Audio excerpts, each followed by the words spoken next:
जय गुरु जी कहिए, ऐश करते रहिए। गुरु जी की संगत को जय गुरु जी के चरणों में कोटि कोटि प्रणाम। ओम नमः शिवाय, शिव जी सदा सहाय। ओम नमः शिवाय, गुरु जी सदा सहाय।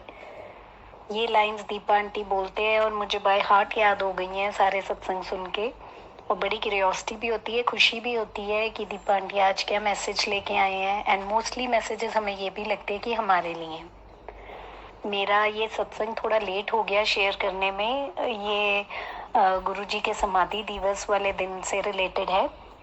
मैंने अपने घर में कड़ा प्रसाद बनाया, चाय बनाई और भोग लगाने की सोची, बट तब तक मेरे पास कोई भी स्वरूप नहीं था गुरुजी का। तो मेरे पास फोटो दीपा आंटी के किसी मैसेज में मैंने सुना था कि आप अपनी फोटो जो आपके फ़ोन में होती है उसको भी अगर आप गुरुजी के स्वरूप की तरह यूज़ कर सकते हैं। तो मैंने वहाँ पे भोग लगाया और उस फोटो के साथ, बट मन में मेरे यही चल रहा था कि मेरे घर में कोई स्वरूप नहीं है। तो उसके बाद मेरे मन में ऐसे चल रहा था, तभी मेरी फ्रेंड का मैसेज आया कि उसके घर में गुरुजी का सत्संग है।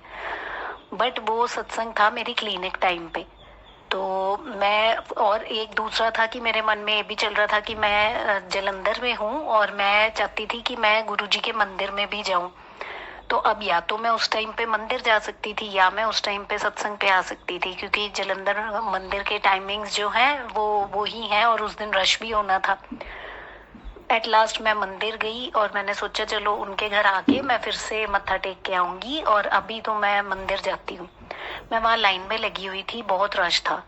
मेरा मुंह दूसरी साइड पे था, मुझे नहीं पता, मुझे एक लेडी ने ऐसे टच करके बुलाया और मैं इतने फ्लैश ऑफ सेकंड में वो लेडी वहां से पास हो गई कि मुझे पता भी नहीं चला। और वो मेरे हाथ में गुरुजी का स्वरूप दे गए, फोटो दे गए छोटी, और उसमें गुरु नानक देव जी और शिव जी की भी फोटो उनके साथ थी।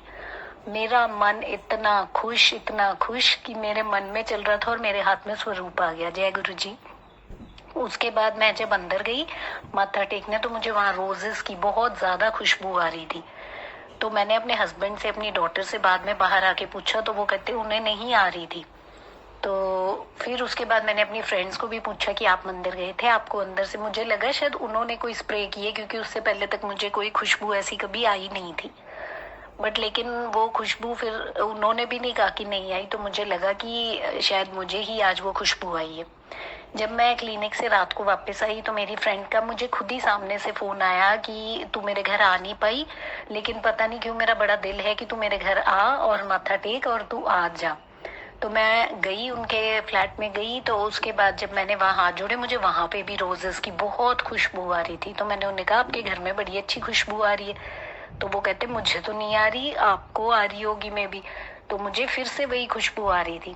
मैं वहां बैठी तो मेरी उस फ्रेंड ने भी मुझे पॉकेट स्वरूप, एक ब्रेसलेट स्वरूप, एक लॉकर में रखने के लिए एक स्वरूप, इतने सारे, मतलब मेरे उस दिन मन में ये चल रहा था कि मेरे पास एक स्वरूप नहीं है। And by the end of the day मेरे पास 4-5 स्वरूप हो गए, क्योंकि जब मैं वो फोटो मिली थी मुझे मंदिर में, तो मेरे हस्बैंड ने कहा ये हम क्लिनिक पे ही लगा देते, क्योंकि ये छोटी फोटो है घर के मंदिर में, ये तू कैसे लगाएगी, ये यहाँ पे तो लग सकती है, ये मंदिर छोटा है, क्लिनिक वाला फोटो छोटी है।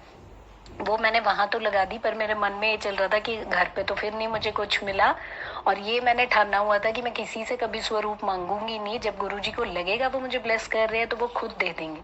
तो ये मैं मान के चल रही थी, और 3-4 महीने से मैंने कभी किसी से नहीं मांगा था स्वरूप। वो स्वरूप मिला तो फिर घर के लिए भी मिल गया। By the end of the day मैं बहुत खुश हुई कि मेरे पास इतने सारे स्वरूप आ गए कि अब तो जहां मर्जी रखूं, जितने मर्जी रखूं।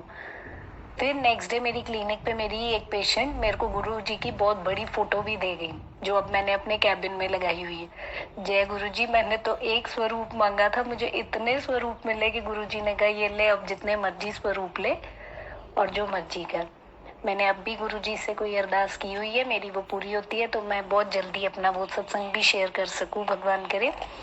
जय गुरु जी, शुक्राना। देखिए संगत जी, कितने अच्छे भाव थे आंटी के सत्संग अपलोड करने वक्त कि गुरुजी ने मुझे आज्ञा दी कि आज सत्संग शुरुआत ही इनके सत्संग से करें, थॉट हम बाद में दे देंगे। और थॉट उस संगत के लिए है जो संगत बहुत ज्यादा टेंशन लेती है। गुरुजी कहते हैं एनू कह दे कि एदी टेंशन मैं करदा पिया वां, एनू टेंशन लेने की कोई लोड़ नहीं है। तो जो भी संगत गुरुजी की आज्ञा से किसी भी चीज, छोटी छोटी चीजों को लेकर टेंशन करती है, तो गुरुजी की आज्ञा है कि आप छोटी छोटी बातों की टेंशन ना किया करें। अगर आपको गुरुजी पे भरोसा है तो आपको चिंता नहीं होनी चाहिए, और अगर आपको गुरुजी पे भरोसा है तो आप चिंतन करें, चिंता नहीं। यानी कि गुरुजी का मंत्र जाप करें, गुरुजी का जल प्रसाद लें और गुरुजी की रजा में मौज करें। तो आज तो वैसे भी गुरुजी ने बोला है कि तेरी बहुत चिंता करता हूं मैं, तू टेंशन ना लिया कर, मैं तेरी चिंता करता हूं, जा मौज कर, ऐश कर। तो चलिए संगत जी, अगर मेरे चैनल पे नए हैं तो चैनल को सब्सक्राइब करें, वीडियो को लाइक करें, वीडियो को ज्यादा से ज्यादा शेयर करें, और अपना शुक्राना सत्संग भी स्क्रीन पर चल रहे नंबर पर कर सकते हैं, पर वो आप मुझे व्हाट्सएप पर लिखकर या बोलकर भेजें, कृपया फोन ना करें। जय गुरु जी, शुक्राना गुरु जी, अनंतम अनंतम शुक्राना।